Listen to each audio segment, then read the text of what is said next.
শনিবার থেকে অনুষ্ঠিত হবে বাঘলপুরের ঐতিহ্যবাহী গাজী বাবার দরগার মেলা। প্রায় ৪৫ বছর যাবৎ নরসিংগড়স্থিত বাঘলপুর গাজী বাবার দরগায় যথাযোগ্য মর্যাদায় পরিচালনা করে আসছে হিন্দু সম্প্রদায়ের মানুষজনরা এই মেলা। হিন্দু মুসলিম সৌহার্দ্যের একটি অন্যতম নিদর্শন হলো বাঘলপুর গাজী বাবার দরগা, যার মাঝখানে রয়েছে বিশাল লেক, চারপাশে প্রাকৃতিক মনোরম পরিবেশ। প্রতি বছর এই জায়গায় অনুষ্ঠিত হচ্ছে গাজী বাবার দরগার মেলা। এবছরও আগামী শনিবার ২৭ এপ্রিল থেকে ৩ দিনব্যাপী বাঘলপুর গাজী বাবার দরগার মেলা অনুষ্ঠিত হতে যাচ্ছে। বৃহস্পতিবার বাঘলপুর দরগায় এক সাংবাদিক সম্মেলন করে এই কথা জানালেন মেলা কমিটি। এই মেলায় রাজ্যের সকল হিন্দু মুসলিম সম্প্রদায়ের জনগণকে আসার আমন্ত্রণ জানান আয়োজকরা।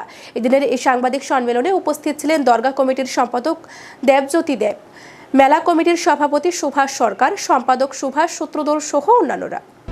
২৭, ২৮, ২৯ এই ৩ দিনব্যাপী ঐতিহ্যবাহী আমাদের ভাগলপুরে দরগার মেলা শুরু হতে যাচ্ছে ২৭ তারিখ থেকে।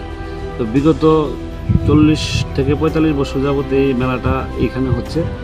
তো ওই ঐতিহ্যকে ধরে রেখে এবং এইবারকার যে কমিটি তারা চাচ্ছে আর একটু নতুনত্ব করে, মানে কিছু করার জন্য নতুন একটা মানুষকে যাতে সুন্দরভাবে পরিষেবাটা দিতে পারে সেই দিকে ব্যবস্থা রেখে প্রচুর ঢালাও হারে ব্যবস্থাপনা করেছে আমাদের যে বর্তমান মেলা কমিটি।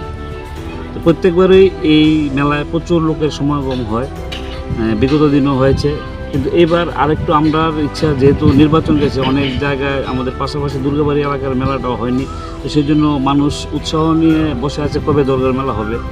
তো সেই জায়গায় দাঁড়িয়ে আমাদের মেলা যারা কমিটি ওনারাও আপ্রাণ চেষ্টা করছে যাতে প্রত্যেকটা মানুষকে এই মেলায় আসার পর যাতে প্রত্যেক দিক দিয়ে সুযোগ সুবিধা দেওয়া যায়।